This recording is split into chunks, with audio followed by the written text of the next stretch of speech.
Oh my God, Trendsetter, is that actually you? Oh my God, how long it's been. How I've missed doing this show. What's going on? You're watching the HSP podcast here on the Give Us a Shot Network. I'm Jeff Martin alongside the Trendsetter, my tag team partner, Brian Berga. We are the Jersey Wrecking Crew, and you can tell that things are new and things are brewing here on the Give Us a Shot Network. We got a new logos, we got new backdrops. We're all excited here the first time we're going to test this out. Trendsetter, they can follow us on our social media at iSpot Podcast, and then they can like and subscribe right here and make sure they hit that subscription notice that they never miss a single episode of HSP on Gives a Shot. I'm a year older. I might be a little rusty, so I'm going to ask you, Trendsetter, to get me through this one today. Lots to discuss, but still, here we come to you, the crew, with a very brand new episode as the summer is dwindling Don't say here that for us. Don't say that, man. And just a very bittersweet episode because we're going to enter Labor Day, and that's it, Trendsetter. Back to the fall, back to the winter, back to the pumpkin spice at Starbucks, which I personally don't like. But alas, Trendsetter, we head into the fall season. How you doing, man? I feel like I've been going through labor right now with all the stuff we've been doing the last couple of weeks, though. Good, man. Good to have you back on here. Ready to talk about so much that's been going on that we just haven't had a chance to. But we've been staying alive on social media. So all the members of the crew have been following us. Jeff's done an amazing job on our Instagram, on High Spot Podcast, plus HSP Media on Instagram, guys. Follow give it a like, give it check out everything we do on there. Please, we love the support. So we've been active there. We just haven't had time to do an episode right now. Back to the grind of things because, like you said, bittersweet to say, summer's over. I'm not gonna say almost. It is over, man. But excited to do this, man. So much to talk about, Jeff. Where do you want to start? Well, I mean, man, there's so much stuff that we have to get to. We're gonna try to squeeze it into the show for you guys. We wanted Good to luck. good luck, right? So we'll see what we're gonna do here, but I guess everything from WWE signing new deals to rumors about Chris Jericho possibly coming back to Clash in Paris, which is coming up. But I guess the thing that we need to discuss, and I really wanted to come on here when it happened, but I guess the good thing about that is that as more information comes about, we talk about this incident that happened at Knox Pro Wrestling over the past weekend between Rampage Jackson's son, Raja, and one of the wrestlers. And, also, too, I'm glad that I got to proofread stuff because the way they spelled the poor wrestler that got beat up and hurt, whatever like that, they really messed up his name, and I wrote it wrong. And I was able to. I'm glad that even before we came in, I was able to proofread it. It's a psycho or sicko stew. It's not somebody in a major news company wrote it wrong, and I wrote as was there, and I need to back check stuff. So I'm glad I did not read it. I had it in Skyo stew, which is amazingly that they could mess that up. But let's talk about that, Trendsetter. Let's talk about what happened over the past week. And of course, the videos out there, you guys obviously have seen it now, especially the wrestling fans of what happened. Even the non-wrestling fans are talking about this because of just the craziness that ensued. And again, obviously the thing now in WWE and a little bit in AEW is to bring people from the outside. It's always been about let's bring people from the outside into the wrestling business. Obviously, the latest from WWE has been Travis Scott, and then also Jelly Roll, which is obviously you've had the best of both. You have the good and the bad, which is Jelly Roll, who had an outstanding performance at SummerSlam, and then you have Travis Scott, who basically is going to live in infamy for one of the most important, matches. John Cena winning 17, and absolutely making no sense of him coming in there for absolutely no payoff whatsoever, and then having a bad relationship now with WWE, where they don't even mention the guy; they see him as a quitter. So you have the good and the bad, but then you have the ugly, and that ugly happened this past weekend again for Knox Pro Wrestling, who is affiliated with Rikishi, and they are under the WWE ID program. And what ensued was obviously the videos out there, and what happened was the wrestler that got hurt as soon as Roger Jackson came in, got hit with the beer can or soda can, and that just didn't. As soon as the camera was on, he thought that it was lights, camera, action, let's go. And Raja Jackson was not informed of it. He's an MMA fighter. You would think that there'd be some kind of dialogue beforehand, right? that this was going to happen. He was not okay with it. He was heated, obviously, as if you're not, part of the business and you don't know what's going on. You're going to be heated. I get it. Then it got resolved, and it seemed like that was it. Seemed like cooler heads prevailed. And then what happened was he would go take a seat, and then he would go back and interfere later on in the match for uh, Psycho Stu's match. So what ended up happening was this was already premeditated beforehand. One of the wrestlers, AJ Manis, said, "Hey, make sure you get your receipt." To that extent, which to me kind of also, just lit up and just started everything all over again. And then he was streaming this too on Kick, Raja Jackson, as well as his dad. And then he was already saying, "Hey, he's gonna get his. He's gonna, he's obviously just premeditated." And then what happened was a slam, knocking Stu the back of his head to the mat, basically unconscious, and then him receiving about 20 to 22 blows to the face, unprotected. And it was to the point where, like, what they were saying afterwards was that, he basically could have died. And then you get to the point of, like, who's at fault? Should there be criminal charges issued on Raja Jackson? What should be the fallout of this wrestling company? And just how would you, in fact, handle the situation, which was unfortunate, and it never needed to get to that point? Just your first impressions, because I know that you saw this the day after and you were privy to the video and you saw everything. What did you think with everything that's going on, with all these outsiders coming into the wrestling company and wanting to be part of the show, part of the magic, because it's in their veins, right? They want to be part of it. What did you think this does for the future of something like that from outsiders coming into pro wrestling? It's not a great message being sent. I thought it was a disgrace, honestly, when I saw it. I was looking at it and I said, that's assault right then and there. And Raj should be, arrested for what he did. And again, it goes back and forth that you saw, footage in the back in terms of what I saw was the actual incident that happened, the 20 to 22 unanswered punches. And then you see things backtrail in terms of what happened with Psycho Stu and hitting the beer can over his head, and then it festering over, and then him being told, "Hey, you need to get your receipt in."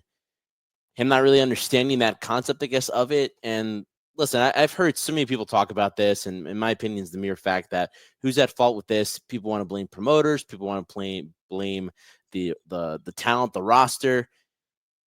Answering your questions is, what does it say about other talent coming in or people on the outside coming in? Well, first and foremost, like always, everyone has to be on the same page. And so if anything's ever going to get done, there's no way something like this could happen, let's say in AEW or WWE. It would never happen. Promotions like that have to be smarter and have to be more aware of what's going on, because when you're bringing somebody who doesn't understand what's going on, doesn't understand it's a work or whatever the case might be, that everyone's in on it, and people take things personal, as opposed to Roger, who's a very emotional guy and took it very personally and got offended. And even after they shook hands and, Stu apologized, didn't really seem like he was still happy about it, because he still felt he was being embarrassed regardless and wasn't going to let go. And even when you looked at the live stream, you could see it festering. Even when he made the comment and you get your receipt, you could tell he was not 100% on. Oh, it was already planned. I mean, that was just triggered to me. No. That was just justified what he was thinking. And that guy, AJ Mana, who went on a podcast a couple days later, kind of was like, washed his hands from it, and he's an idiot. And I think they said he lost his day job. I'm not sure if the day job was this or being affiliated with the company, but he lost his day job for it. I would assume it was his position here at the wrestling place, but to me that triggered it.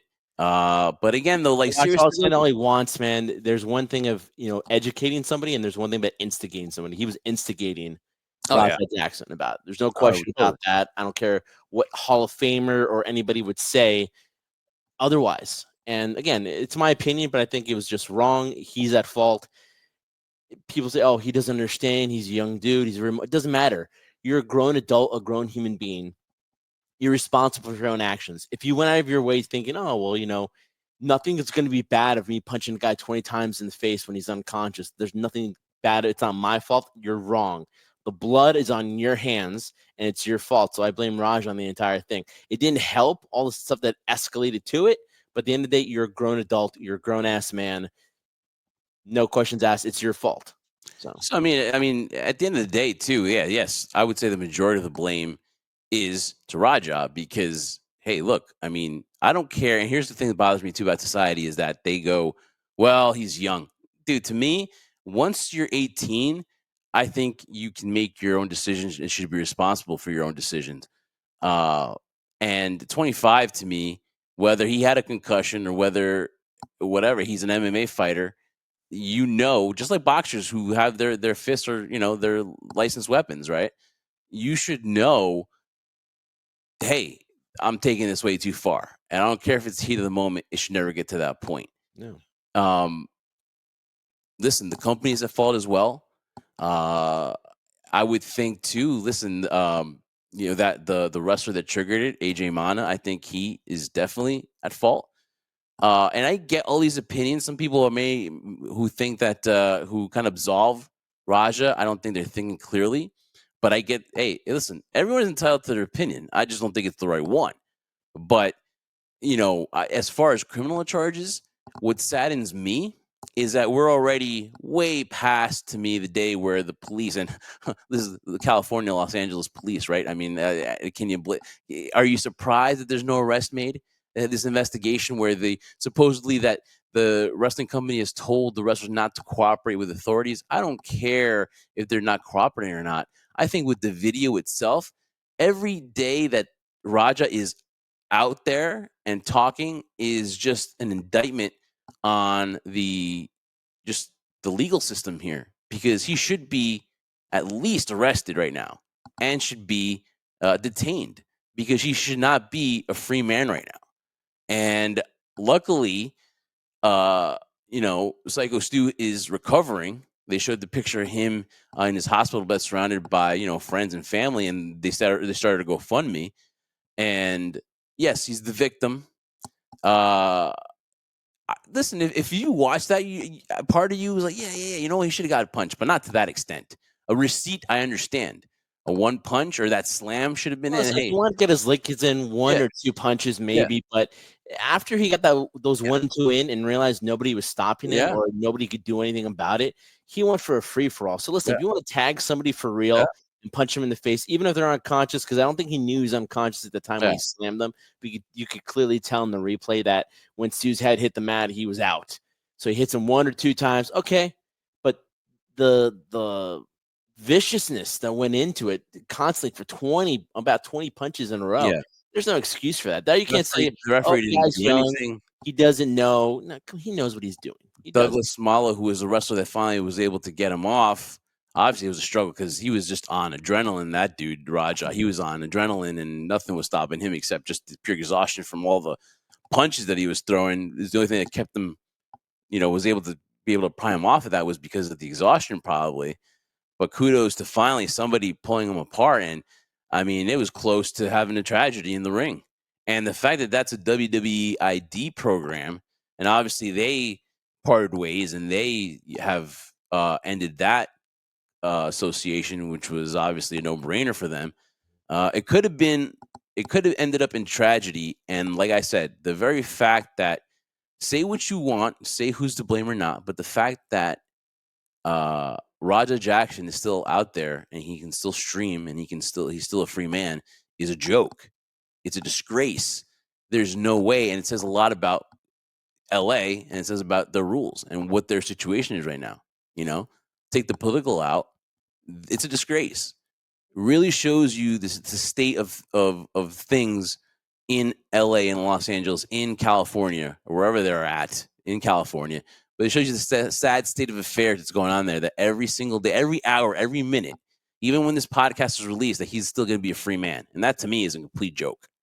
But as far as the aspect, trendsetter, of the need to bring outsiders to add, I get why they do it, for the publicity, to add more people for the novice fans that would say, hey, ooh, that celebrity's doing that, or that current person that's making headlines, oh, he's showing up in a WWE ring, in an AEW ring, in a TNA ring, so on. yes, it gets the eyes glued to that you normally wouldn't get. But for these smaller companies that aren't like WWE, AEW, where maybe perhaps some things slip through the cracks, this obviously is going to be a no-no now to me for companies to do so in the future, bring outside names to appear. You have to be thorough. You have to at least have some structure in your company to do something like this, because obviously this company had absolutely no structure, and it's proven from what happened this past weekend. Yeah, listen, in terms of that, listen, there's always going to be the scenario where you have to be thorough. Is there going to be hesitation at this point right now? Yeah, there'll probably be hesitation, but I don't think it's going to stop it. But ultimately, if any promotion or any indie show is going to do a scenario similar to this, where you bring somebody from the outside coming in, you don't want an incident like this to ever happen again, because it's just going to look bad on you. So yeah, that might limit the opportunities, that might limit the urgency to do it, but I don't think it'll stop it, because ultimately any publicity, it's hard to say, because there's always that expression, right? Even bad publicity is good publicity, but not in this case at all, in my opinion. So, but regardless of the fact that it brings up the topic that we're talking about, like, should we limit now the number of people that we have outsiders coming in? I know it's been a popular thing on W programming too, where you're like, oh, you're an outsider, you're a part timer, you don't belong here, you're not in this world. And it's kind of escalated to this on a smaller market in terms of the indie show. So yeah, it'll be thrown. I don't think it'll stop it though. But I guess initially there will be hesitation for it though. But it's not going to stop it, because any promotion is going to want some publicity in some manner, in some way. And if people, and there's no doubt in my mind, people are going to use this to their advantage too, as horrible as the events that happen, and be like, you know what?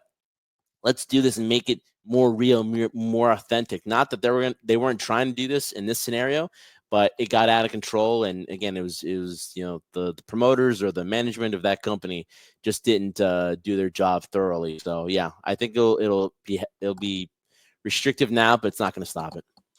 What about the fact that we know that WWE does this ID thing to get a fast track on these independent wrestlers that perhaps may have caught the eye of AEW, and it's a way to keep these talents away from AEW? You give them a contract, you kind of throw them a little bit of a bone, and you throw that carrot to these younger wrestlers that, hey, you have a WWE ID contract, you're affiliated with WWE, you have that logo. Is it beneficial to WWE to continue to have this program just for the mere fact that, hey, listen, there's going to be lawsuits. There's going to be lawsuits from most likely from the from Psycho Stu to Raja Jackson once he's healed up.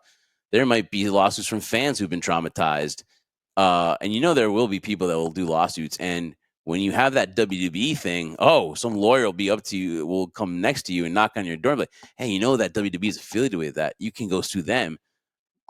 Why not give it a try, right? So is it in WWE's benefit to continue this WWE ID program just to keep these guys away from Tony Khan and AEW? Because who's to say that they can control what these independent companies are doing that are affiliated with WWE? Can WWE come down and say, hey, listen, no more of this stuff, no more of these outsiders, you're going to keep your ring stuff in it? Can they tell these companies what to do? Would it be beneficial for WWE to continue this program with what happened here, in order just to keep these wrestlers that they want, that they think are talented, away from AEW and Tony Khan?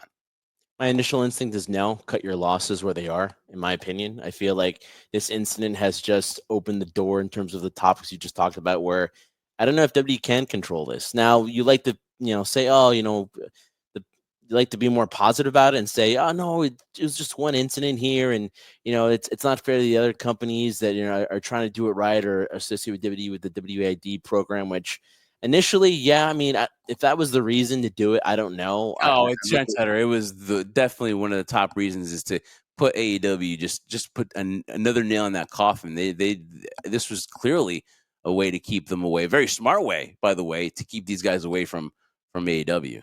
Yeah, but part of me also likes to think that, yeah, you're right, it was the main reason, but like I like to think maybe it's more of a, you want to also look at the indie pool because of all the vast variety of promotions out there overseas that they were doing. So I think that was part of it. But you're right, it was more of just trying to stick it to AEW. But right now, if you're WWE in the scenario, I'd probably just cut my losses as much as I could and just kind of do away with the program right now for the time being. Could you always bring it back? Yeah, but right now it's like if you're WWE, you don't be caught any legal uh, ramifications for this though. So I wouldn't do it personally. I think they should cut it off. Now, I don't know how affiliated Rikishi was with this. I don't know if it's just a name or like he allows him to use his name or whether he runs it or he's somehow like, rolls up his sleeve and is really deep part of it. But again, too, here's WWE thinking, okay, maybe, hey, Rikishi's got control of this and it's just a name. And you would think, okay, I wouldn't have to worry about this school or this company. Right. And then all of a sudden that's the first one that goes up in flames. And The so way Rikishi's criticized WWE right now and hasn't been shy about it, I doubt that WWE would believe that, oh, Rikishi might be running this, there's affiliated with this, so it should be good, it should be fine. I doubt that was in their mind. or it was just the last straw because of, okay, listen, we'll take your critique. Obviously, they don't like to be critiqued, especially when it's a Hall of Famer and someone who's really close to the bloodline, who's the father of the Usos and stuff like that. Would you like that? Fine, I'll let you get away with it. But then this happens, we have to distance ourselves. But I think it's all beneficial for them to stop this ASAP and just say, hey, listen, it's something that failed and we shouldn't do it anymore. But I don't know if just the obsession or maybe just that drive to put AEW out of business is just maybe too beneficial for them that, hey, they'll take a lawsuit here and there. But obviously it's not a good way to get it started with this ID program too, because again, if you got that WWE logo and you were there, here's a chance to make some money now. Oh my God, I haven't been able to sleep ever since that day and it's all WWE's fault. Is it worth all that stuff? But again, and it sickens me. And listen, you might like the kid, you may know him or whatever, or you may take his side, but you cannot tell me that he does not deserve to be arrested or to be in custody right now. And every day that doesn't happen is a disgrace. It's a disgrace on the legal system. It's just a disgrace in general as a society because you're going to let people get away with that. That's absolute garbage. And we'll see what happens. There's a GoFundMe, and obviously the story will have more developments as obviously Psycho Stu gets better. And this is Army veteran with PTSD, I believe. And I think there's a whole story about him saying that, like, oh, this was his way to, kind of like, refocus his life and this part and everything like that. You open up the way it happened, you were like, oh, this guy's a jerk for doing that, right? But at the end of the day, look how quickly it turns because at the end of the day, Roger Jackson was just way out of line afterwards and stuff like that. I get you want to get your receipt. I get it. It happens. But you just don't go wail on the guy and almost kill the guy. That was attempted murder. Yeah, the last thing I'll say on this, Jeff, is the fact that you'll hear people say Psycho Stu was a jerk for what he did. Yeah, absolutely. It was unprofessional. He shouldn't have done that. Should have been more respectful. The excuses you hear about, Raja, he doesn't know anything about the business. He's not educated. The promoters.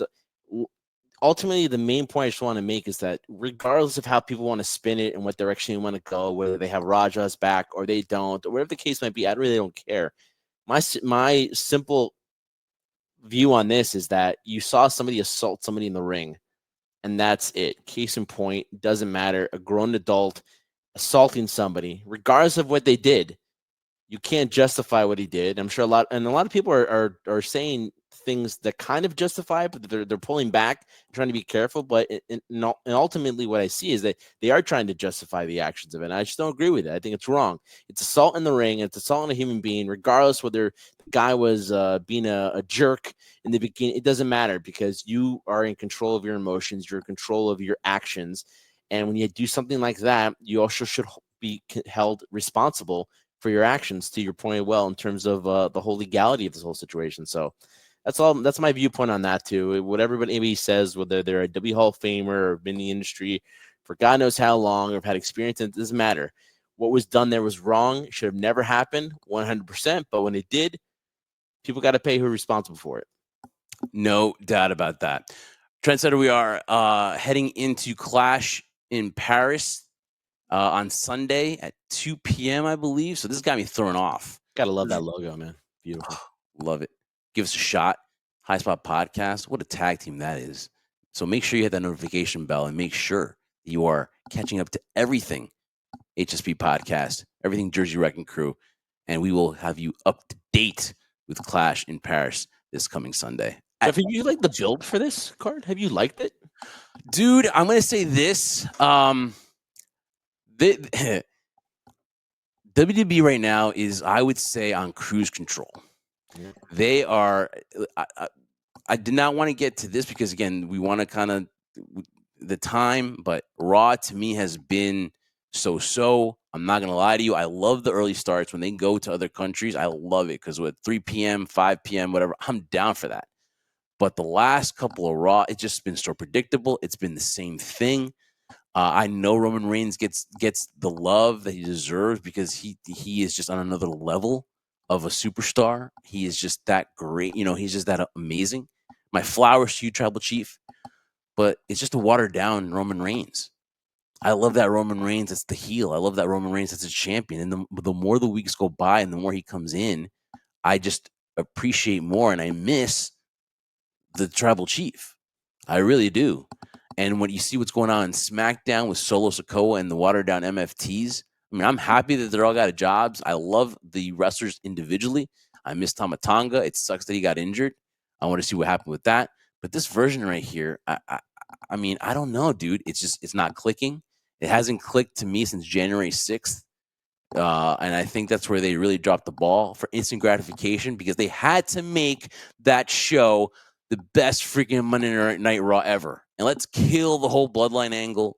Let's go. There's a way that they still could have, had Jay reach championship status and still have his brother relevant. I know he was hurt as well too. And just the utter, to me, bad booking of Solo Sikoa. And then Trendsetter, you got me going here. So I'm going to have to go a little bit further. The fact, to me, the biggest disgrace out of everything, Trendsetter, is the fact that they have two of the most amazing female talents in the main roster, and they are MRIA. They got Stephanie McCare looking like an idiot backstage, wanting her title opportunity, and her not being able to get a single answer. For a woman of that caliber to be pushed around by, or let's just be dicked around by Adam Pearce, saying, "Oh, I'll let you know next week." Oh, it's not a priority. I got to figure things out. The women's championship is not a priority, right? And they have her back there just twiddling her thumbs on main event. They have her on the tour. They have her wrestling, but they don't have her on the main show. Why? Do we need another 20-minute promo from Seth freaking Rollins on a faction to me that just to me hit nothing, And then Julia, who luckily, Trendsetter, for SummerSlam weekend, we actually got to see her wrestle. Yeah. Against Zelina Vega. But then where has she been? Is it the English barrier? Is it they don't believe in her? They got to put her with Kiana James? I don't get it. I am thoroughly baffled by that. I think that's what, to me, has got me down on WWE right now. And so as long it took me to get to your question, Trendsetter, Clash in Paris, the way WWE is going to tell you, you're getting John Cena in one of his final appearances. You're getting Roman Reigns. You're going to get the Paris crowd to chant and sing those amazing songs that they do with their amazing audience. So we're feeding them stuff. You're getting Becky Lynch, but yet to me, you're not getting. What are you really getting except, to me, the names? You know what I mean? Like, to me, it's a very on paper you see the names here, but it's not, to me, a fulfilling PLE. If you get what I mean. Do I need to explain it? Do you understand what I mean? It's not a fulfilling PLE in the aspect of, yes, I got the names, but to me, it's more fluff than anything. No, man, I wasn't stopping you because you're on a roll. That's how I feel right at the same time too. Since I don't WrestleMania, have to like sit there and watch it that day. I don't. I can just do my, there's no invested interest to do it because right now they're not presenting anything different. It's stale. You're right; could be predictable, but at the same time, it's just filling in time. And you'd think the mere fact that Raw is no longer 3 hours, that it would be more exciting, but it just drags on as if it was a 3-hour show. They're like, oh my god, when are we gonna get to the point here? That's what I feel like watching Raw. And SmackDown has kind of gone to that way with me as well because it's literally limited to promo segments that go super long. Then you'll have like a tag match as the main event, or a match that hasn't been built up as your main event too, to fill it in. And listen, are they good matches? Yeah, they're good matches. But if I'm not invested in it, it's just a match for the sake of filling in time. And I know a lot of people are going to say, well, you can't hit a home run every single time. I'm not asking for a home run. I'm not asking even for, you even brought the point to me too. It's like, it's hard to create a storyline for every single match. I Oh, get of that. course, of But course. it's like, give me something to sink my teeth into. If you're force feeding me Seth freaking Rollins and his regime, and then on SmackDown, you're giving me this watered down version of the Bloodline, and they're supposed to be the main instigators, and then everyone else is kind of just peeping around because like they're focusing on the world title. They really haven't given a lot, as much as you're looking at Drew McIntyre, Cody Rhodes. They're not really giving a lot to that story to build it in terms of, have we forgotten that Cody won the title? Have we forgotten that John Cena is no longer the You champion? know, That hasn't been an investment in the I, WWE Championship match in terms of that. And then more important, you brought it up 100%. I was going to bring it up too, but you beat me to it. The fact that Julia and Stephanie Vaquer are not being used at all is, to me, the biggest baffle in my mind. Somebody put on social media too the difference of Julia and Stephanie Vaquer on NXT and how Shawn Michaels ran it. Think about what Triple H is doing on the main roster.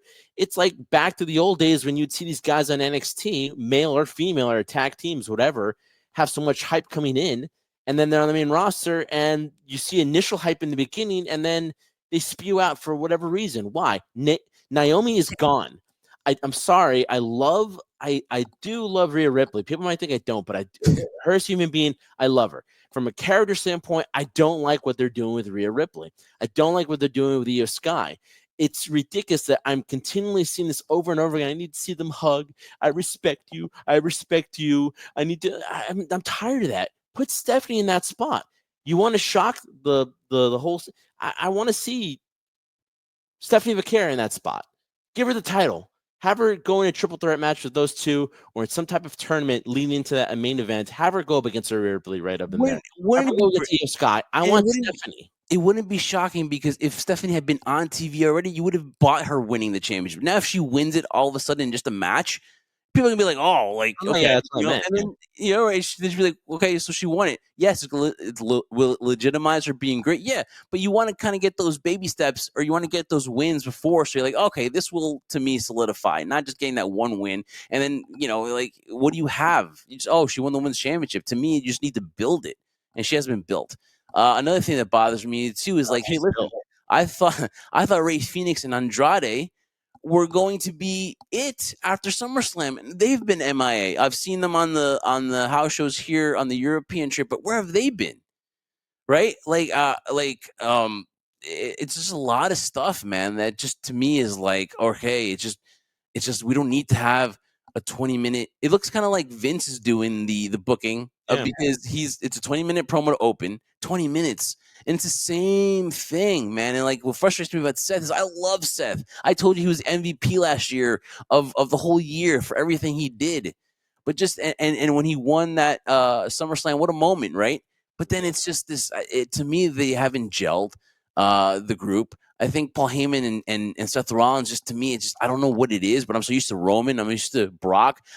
Seth and Paul just to me is like, it doesn't work. I don't think he Real quick, Jeff. Seth doesn't need a mouthpiece. That's no. why I feel it doesn't work with Paul Heyman. And then the thing too is like, at first it didn't bother me, but the outfits bother me now. The outfits bother me like crazy too, because like you see Braun and Bronson in the black suits, whatever, and then you have Seth in this flowery getup with the big shoes and everything like that. I'm like, okay, I'm waiting. I'm already to the point where I want Braun Breaker to split and turn on Seth. I'm like so not into this faction, and it's the same stuff. Paul And Heyman. talk about losing momentum too. Jey Uso, to me, as much as a lot of people are doing the whole yeet thing, it's like honestly, he's getting lost in the shuffle now because the whole story is with CM Punk and Seth Rollins. Jey is kind of like the odd man out in the whole scenario. And do you see Seth losing it all this weekend? Nope. And to the point where like, oh yeah, Punk's got a shot. Well, I don't think Punk has a shot. LA Knight, they shown you that, hey, it's everything but pulling the trigger on LA Knight. And Jey Uso, hey, listen, he was a champion just recently, and I don't see him winning anytime soon. I don't know, it's Seth. Yeah, that rocket he strapped on his back is gone, in my opinion. He's there. He reached that level, but he's going to get to that championship level, not anytime soon. So I mean, it's funny to me. Sometimes you have a plethora of talent. Like when Gunther comes back, you got another person there. Like some of these guys are not seeing the championship, and I just to me, I just think Raw's been on cruise control. I think there's a point where you get complacent, and I think there's a point where like, hey, we're selling out. We could have me and you main event WrestleMania, and they'll still sell out because it's WWE on it. You know what I mean?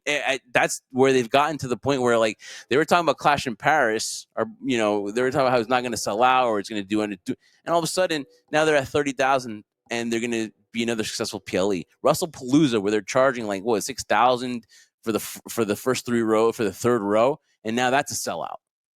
So they just continue to sell out and sell out and sell out.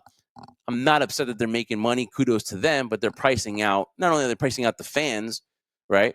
The loyal fans want to take their kids and stuff like that, but they're on a it's all on the need, how much you need it. It's the supply and demand. Right now the supply is the demand is crazy, so they're going to charge whatever they want to, but it's just, to me, I can tell you where everything happened to me. It was January 6th. January 6th was the date that will live in infamy as far as why WWE is in the situation it is. And we kind of are like, whoa, but wait a minute, they're selling out. Oh, they're the ratings. Oh, that's true. But eventually that stuff is gonna. And listen, I'm not gonna lie, I bleed WWE red and white, whatever like that. I'm pro WWE, but there's a point where like, hey, listen, enough is enough, man. Like, you're on WWE, but you can't justify what's going on here. And to your point too, like what I hate the fact is when you talked about the ticket sales at Clash of Paris and then for WrestlePalooza, the ridiculous absurd pricing, and then you would think, let's say they didn't sell out, then there could be justification there that, hey, maybe something's wrong here, something's not working. But when that happens now, and now they're packed at capacity, it tells them, hey, whatever we're doing, initially a lot of people don't like it, but look at the end result, look at the ticket pricing, look at the seating, people are still paying for it. Now, if people weren't paying those prices and the arena was getting empty and they had to blacktop certain things, then something would have to be addressed. But it's not going to be addressed anytime soon because they're still going to sell out those tickets for the ridiculous prices that they're charging the fans, and the fans will pay it no matter what. And obviously we will have, because there could be more matches announced, but obviously stick with our social media, and we will have the breakdown and the post show this weekend as well. So we'll have our predictions on our at High Spot Podcast on our Instagram account and on X. But also too, like you talk about the momentum that WWE is in, although we don't sound like we're happy about it. Hey, listen, they're making money. They're a company. They have to. The bottom dollar is to make as much freaking money as possible for the shareholders and for the company and TKO. This is a landmine. And with UFC signing their deal with Paramount, WWE has signed their deal as trendsetter. And that's what we're going to talk about too, because WrestlePalooza, actually Clash in Paris, will be the last PLE on Peacock. Yep. No more of the Peacock at all. So that is it. They have that's it. It's over. That relationship is over. The library is still to be decided, but you can still catch all that stuff there. But the PLEs moved to ESPN Trendsetter in a monster deal that they signed, and obviously business is good. And that's why we're getting WrestlePalooza. And you talk about something that to me has kind of died down in the anticipation for Clash in Paris, is because WrestlePalooza is coming up in September, and this is going to be the first PLE on. It's going to be an added PLE on ESPN. This is going to be the beginning of the partnership between ESPN, who's now getting all the PLEs going forward. So now ESPN has their own app and their own platform, which you will have to pay $30 per month if you want to see the WPLEs. The times of only paying for pay-per-views, Trendsetter at $6.99, at $9.99, at $11.99 per month, which is a sweet deal for the last few years, is coming to an end, because now, if you have cable, there's a way still to see these for free. But if you're going to depend on the apps, if you're going to depend on other streaming services, ESPN is going to charge you $30 to catch the WWE PLEs. And then the library will go up for sale as well. Then you have maybe TNA possibly getting their own TV deal as well with the help of WWE in that partnership. And then the library, wherever that goes, Trendsetter, WWE is making money hand over fist. Now, if you think about it, before, there's only one place to catch WWE. You'd go there. You either go on the WWE Network. That was the easiest. That was the best way. Then you go on Peacock. That's the way I'm going to see my PLEs. That's fine. But now to adapt, Trendsetter. And I know the WWE fans, I know the wrestling fans will find it. But you talk about, I'm not have to go to ESPN to do what?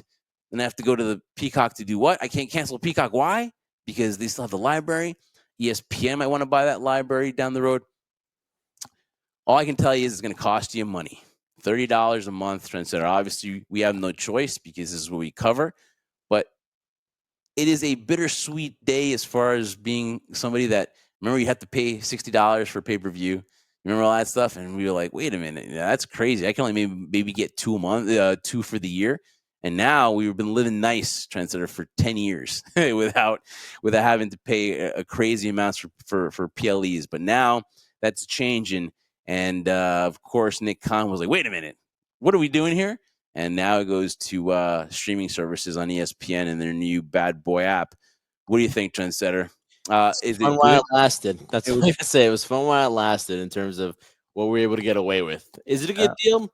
Yeah, I mean, if you're talking about WWE, it's an amazing deal. Of course it is for them. For the fan, we were just talking about it too when it came to ticket prices and how ticket prices have been since WrestleMania 40. After that, and the huge tidal wave of momentum and success they had on that PLE of WrestleMania to where it's gone through the whole year through 41, going to 42, and where we are now, it doesn't surprise me because it's all about making money, right? And if you're going to make money, you're going to sell it to the highest bidder. And if you're WWE or anything, you're going to now not keep everything in one spot. You're going to give it to the highest bidder, the person who wants it more. So you could have, for example, ESPN with the PLEs. NXT's now could have its PLEs just on the Peacock network. oh, that's right. Yeah, And library could go to YouTube. I heard rumors of that as well. And who knows? So it's going to force the fan now to spread out their wealth. If they're not spread out enough going to these live events or going to these PLEs in person, they're not going to have to go to get maybe 2, 3, 4 streaming platforms to watch their WWE content. And as much as we hate it, from a business standpoint, it's the smartest move you can ever make because now you're going to force people to spend their money. It's not going to be all located in one spot. That doesn't make sense financially. If you're going to pay $10 subscription or $15 or $20 for all of that, then that company's losing money. So I hate it as a fan. From a business standpoint, it's amazing to look at.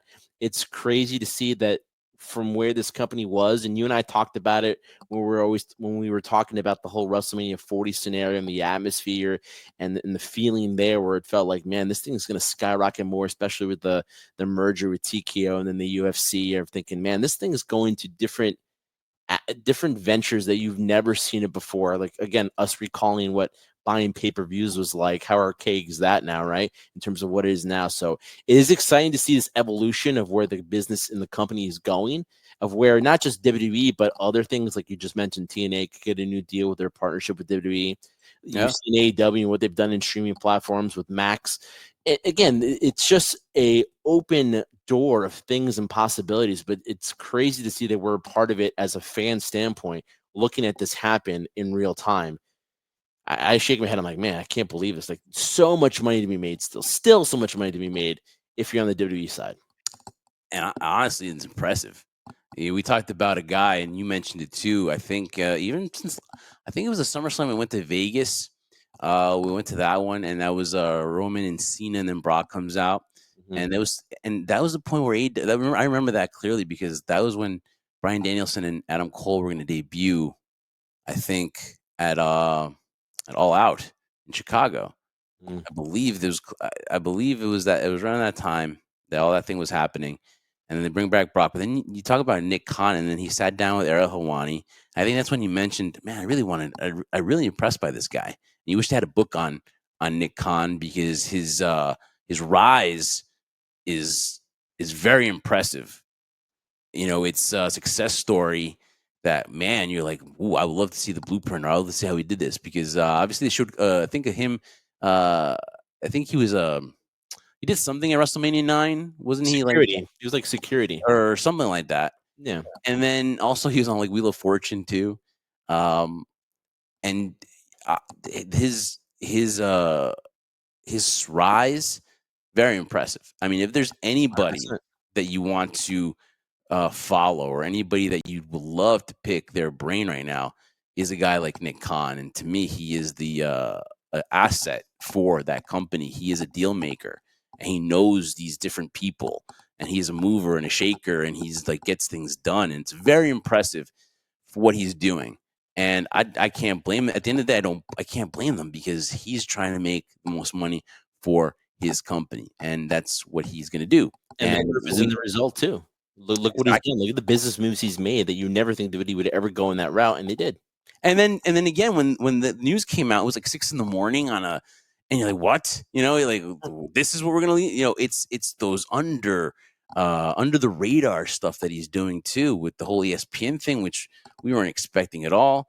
And again, it just shows you that this guy knows people and he has the right connections and he is a great talker and he's a great negotiator. And real quick, talking about people, I remember at WrestleMania 39 where we're like literally front row. Thank you, E-Rock, for that one. We love you for that. E-Rock. We saw Nick Khan. In Cody Rhodes fashion. E-Rock. We did it better than Cody. But to see Nick in person, we didn't say hello to him, but we saw him there talking to people. And I was thinking, I don't know what you were thinking. I was like, man, I wonder what kind of deals he's doing right now. Because again, that's networking. That's old school. Hey, what's going on? Let's talk a little bit. Like just talking to these famous people from sports and Hollywood, and you're like, man, that's what you strive for. I feel in terms of being able to be thinking outside the box is what Nick has done so far with the company. And I don't want to bring up, heaven forbid I bring up his name, but Vince McMahon, who recently celebrated his 80th birthday, saw that in Nick Khan. And then also give credit is due when people were laughing at Vince McMahon for starting a network, didn't know how that was going to go. I remember CM Punk famously saying, but wait a minute, if everything's $9.99, where are you getting the money from the pay-per-views for the boys, right? For the money. Payouts, for the payouts. But whatever it was, whatever happened with that, the payouts and everything, Vince McMahon was the first person that had the vision to think that everything was going to go on streaming. Obviously, maybe not to this extent, but he saw in the future. He was maybe like 10 years behind, or 10 years ahead. Actually, 10 years ahead. But look where everything is going now. So he had that vision, and then of course the wherewithal, the know-how to get a guy like Nick Khan into the company is just impressive. Say what you want to say about the man and the new stuff that's coming out about with Vince and everything like that. Put that aside. The businessman of Vince McMahon, pretty freaking impressive as well. But Nick Khan is just wheeling and dealing. WrestlePalooza will happen in Indianapolis on September the 20th. Brock Lesnar, Brock Lesnar and John Cena is the rumored the match and stuff like that. What do you think of that, Trendsetter? I mean, that's what we're expecting. How are you going to start off WrestlePalooza? An ECW term that was used. Now they're using WrestlePalooza for a WWE PLE with Brock Lesnar and John Cena. Listen, I'm not going to be someone to say there'll be plenty of time once it does become official for us to break it down. But to see these guys at this stage in the career, you just hope it's okay. But from just a billing standpoint, John Cena, Brock Lesnar, that's money right there. Regardless of what the performance might be in the ring, that's money because, again, they have a history. There's a story there. I don't know if John's wanted to do this to the tail end of his career to work with Brock. I know he respects Brock a lot, but it's still money. And that's what it's about, making money, drawing people to want to see it. And for that to possibly headline it, can't argue with it. And what about them going up against All Out? It's going to be WrestlePalooza going up against All Out because we saw that Forbidden Door went up against Heatwave that weekend, and then also too, there is this thing now where WWE is putting these shows to combat AEW because, like we were saying before, it is WWE's goal to put AEW out and about before that next television deal happens. Do I think it's right? I know, because I love competition. I love it where everything, where people can go back and forth. I think it makes it fresh. Obviously, when you see, like, for example, AEW guys that are coming now to WWE, it gets fresh and you get excited. It's refreshing, whatever. And same thing when they go over there. It's the same thing. It's that cycle and stuff like that, which I'm not too fond of anyone going out of business. But then also just real quick, Heat Wave and Forbidden Door. What were you guys watching? Were you watching Forbidden Door, and then did you put Heat Wave to the side, or did you put Heat Wave? Was that your go-to, and then you put Forbidden Door, and we're like, I'll catch up with that. So there's so many things, Trendsetter, that are going on right now as far as competition-wise. And will WWE be successful and try to stop AEW? And that's going to be something that we're going to find out as the year comes to a close. Will they be able to do that? Will this counter programming by WWE hinder AEW to the point where they become something that other companies might want to, whether they get extended or whether there's a new deal someplace else? Will they be a valuable commodity by the end of the year. I still think so. Again, it's going to be interesting to see if WWE is successful with all of this counter programming. Well, listen, it goes without question. What you're talking about is that when I saw this, I was always thinking, if you're WWE, why pay attention to this? Your leaps and bounds. This is not a slight on AEW, but your leaps and bounds from where AEW wants to go. So why bother? Why draw attention to it? Why make it a thing?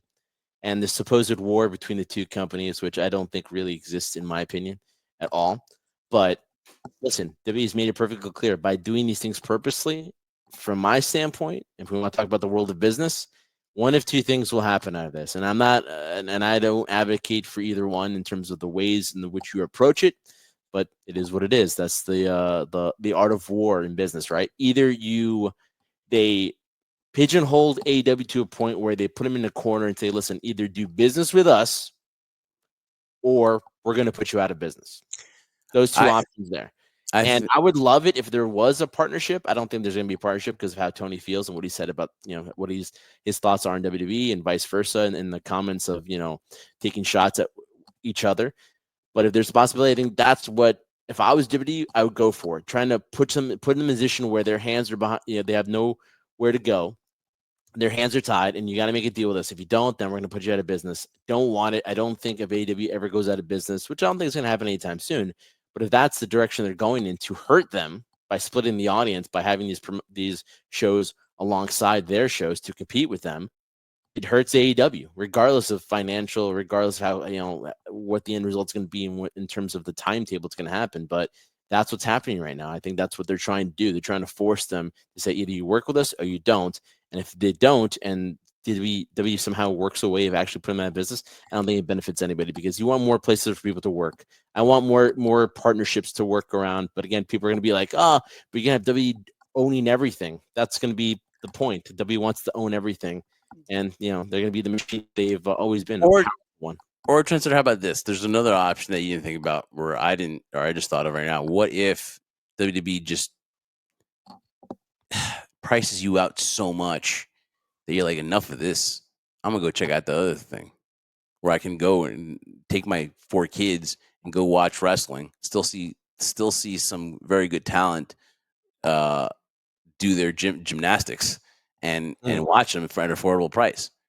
I mean, you might price that casual fan out enough that they're going to go and they're going to send WWE, you're going to price out a loyal fan that's been a loyal fan to you for years. You're going to price me out.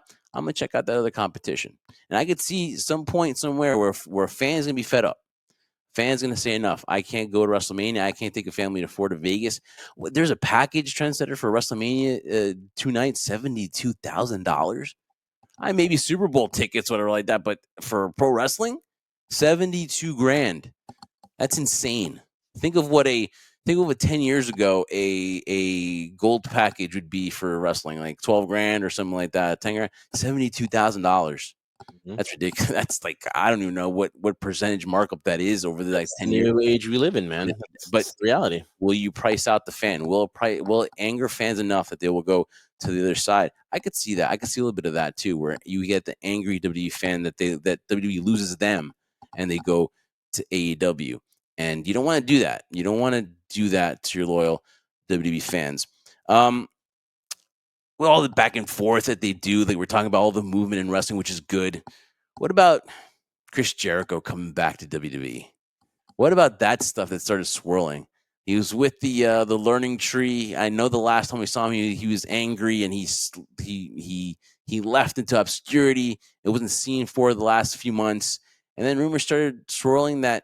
Well, not even rumors. There was rumors that maybe he would want to go to WWE. Then it was the company believes that he'll be coming back by the Rumble in Saudi Arabia. Like Tony Khan on a media call praised Chris Jericho. Chris Jericho liking a post about him possibly going back to WWE or there being interest or something like that. What is the reality? What is I guess what is the demand, or do you think, for Chris Jericho to go back to WWE? Because he spent a long time now in AEW. He's built that company. He's a huge part of it. And now for him to go back to WWE, is it one final run in a Hall of Fame and a couple matches there, a couple of dream matches for Chris Jericho on a maybe part-time basis? Is there incentive for Jericho to go back to WWE? Because I thought he could have his way in AEW, and I thought Tony Khan would pay him whatever.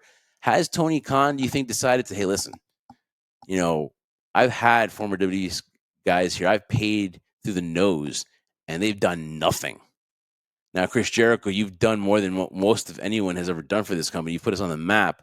But now, as you're in your 50s, is Tony Khan willing to bite the bullet and pay another mega contract, like another 4-year deal worth what, maybe an $8 million? You think, or do you think Tony's now like, hey, listen, I'm getting Chris Jericho on the very tail end now, and I'm not going to pay through the nose for Chris.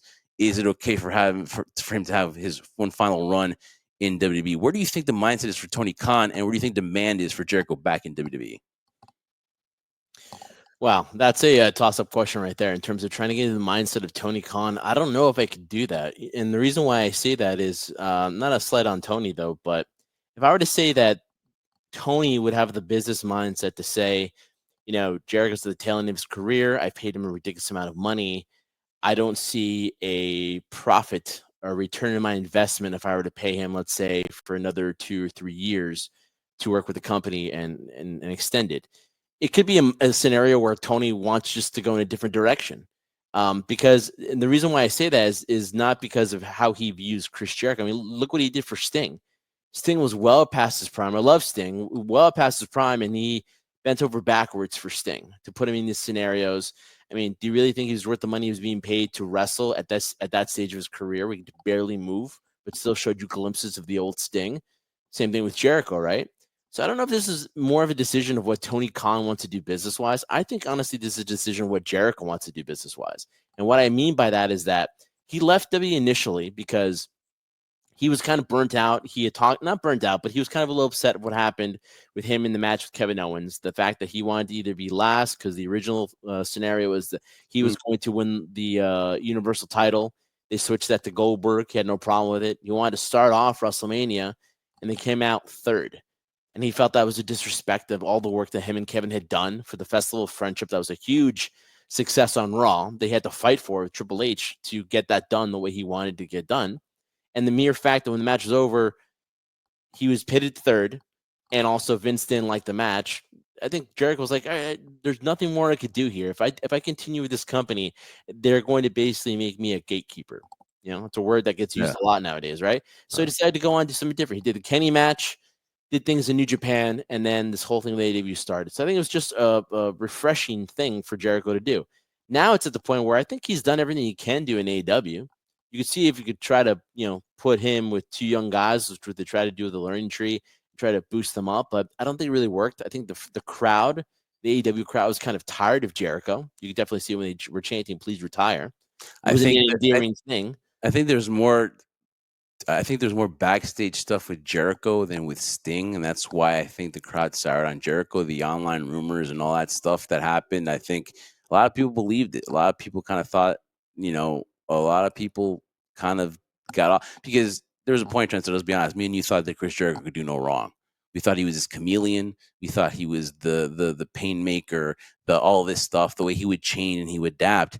And then you got this version of the learning tree, Chris Jericho, and we were like, "What the, are we looking at here?" Right? Mm-hmm. Because there was a point we idolized Chris Jericho because this was the guy that, listen, he knew how to pick from here, pick from there, how to adapt in the business. He knew what people wanted, and then obviously he contributed so much for that company. You got the Jericho Appreciation Society, which was to me their peak. And you got the learning tree, which was way down here. And then you saw the watered down Jericho, which I never thought you would, but it just seemed like as far as creatively, I think he hit a wall. Plus the outside stuff surrounding Chris Jericho, all the allegations and all that stuff to me, I think that's when the fans really soured on Jericho because it was a love fest. They were singing the man's song, for God's sakes. It was probably one of the best things ever that you would see. And then all of a sudden, and just like that adoration for Chris Jericho was gone in AEW. Yeah, and like I said, I think it's more of a business aspect of where Jericho feels he can, end his career. I don't know if he plans on wrestling anytime soon. I'm pretty sure the window is closed there. But in previous podcasts, they've mentioned and they've asked him the question, would he be willing to go back to WWE? And he said, yeah, I would be willing to go back there if there was an offer or something like that coming towards the tail end. So in the early stages, he never really said that. He always mentioned how loyal he was to AEW and how he wanted to help this company grow, in essence, compete with WWE and somehow take over, which I don't know what Kool-Aid he was drinking when he made that statement. But again, you have to when you're working for the company. And now I think he's just more open to the fact of, listen, I'm at the tail end of my career. I mean, he's got his music to fall back on. Not that it's something to fall back on, but that's one of his other passions. And I just think it just makes more sense because now if he were to go back to WWE, which I think he is, and I think there is interest by WWE and Jericho, there are some matches you could set up there if you want. We're not going to talk about that until it becomes closer into the reality. But ultimately, at the same time, too, Jericho has not worked under this regime when Triple H is running everything. So that might pique interest to him as well. Because hey, I've dealt with a machine when Vince was running it. Now it seems like everything is not as scripted as it once was, and there is some freedom for creativity there. And that might intrigue him as well to work with a roster of talent that he has not worked with before for a very long time. So it could be something refreshing. So ultimately, I think it's a swan song in a scenario where I think we're at the tail end of his career. You could have said that maybe 3 or 4 years ago. And I think right now that would be just huge for people to hear break the walls down and him come back and to finish his career with the company No. that kind of set him to that stage. Oh, Trendsetter, he can't come back. You think his first appearance he comes back with Break the Walls Down? It's not Judas. No, I think it should be Judas, but I told you I think there'll be a version where you're gonna hear that sound break the walls down. I would love A to hear him come remix. back to Judas, but a type of a remix here. Like remember, Vince was hell bent on saying that's your song till you die. Vince is not there anymore. So now, can there be a scenario where we hear break the walls down in a Judas combination or just Judas in general? I don't know. But regardless of the fact that that happens, like again, we're still a ways from that happening to becoming reality. I think it's a smart move with Jericho. It'd be a smart move with WWE. Listen, I'm not expecting him to have 5-star matches or him to be what he once was 20 years ago.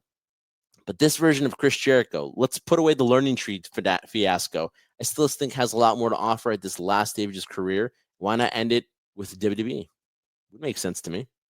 It makes sense. There is more for Jericho to do in WWE now because, like you said, the good thing about territories or the good thing about having other places to go is that if you get stale in one place, you go to the other one, Yeah. go do your thing, and then come back here and you be refreshed. And that's what I think Chris Jericho is banking on, literally and figuratively, that he's going to get a fresh start in WWE. But will it happen? Will at the end of the day, Chris Jericho, go back to the company, or will he be able to resolve something with Tony Khan? Now, Tony Khan could just be saying all these nice things. Jericho is kind of like Chris will always be able to work together and all that stuff because he said nice things about nice people and things haven't worked out contractually. But things could work out, and then he could be back with AEW. But right now, the more sense would be for him to go finish out in WWE. But we'll see what happens there. But that's well into 2026, and if it were to happen, a lot of people say it's going to be the Royal Rumble in Saudi Arabia. But Trent said we were able to get everything in, and I'm still as happy as I am to reunite with you, Trendsetter. Just the mere fact that I'm a year older, and the fact also too that now we're winding down Labor Day. We wish everybody happy Labor Day from Give a Shot Network and HSP Podcast. We hope you enjoy it. We hope you guys are safe and you enjoy it with your families as we get back to the fall weather. I know football's coming up and everyone's enjoying that. Everyone can't wait to see what their teams do. All the winter sports are going to come, but you know what? I am going to miss the summer as I always do. August is always tough for me, Trendsetter, because again, like I said, it's just 1 year older and the summer is winding down. Anyways, Trendsetter though, but we got everything in. So again, we are HSP Podcast. We're the Jersey Wrecking Crew. I'm Jeff Martin alongside the Trendsetter. You find us all our social media at High Spot Podcast. Make sure you check out our Clash in Paris post show and make sure for all predictions and the latest on Clash in Paris, make sure you follow us on all our social media at High Spot Podcast. But make sure to you also like and subscribe here. Hit that notification bell so you don't miss a single episode of HSP. And if you can't watch, just listen to us on all major podcast platforms. Trendsetter, close it like you close it all out in style. Guys, thank you so much for watching this episode of the High Spot Podcast. We greatly appreciate it. For Jeff Martin, I'm the Trendsetter. Like Jeff said, we are the Jersey Wrecking Crew. Thank you so much for joining us here. We can't wait. So much to talk about as the road, believe it or not, before you know it, Jeff, we're going to be talking about Survivor Series, Royal Rumble going into the new year, and then WrestleMania. No, don't say that. Don't say that. Let's just enjoy the last couple of months we got of this year. I love that theme song, the new theme song, WrestleMania. A lot better than the Travis Scott crap that we heard before. Guys, thank you so much. We appreciate you. We wouldn't be anything without you because we do this for one reason and one reason only, Jeff. And what's that? Oh, we did for you. The crew. crew.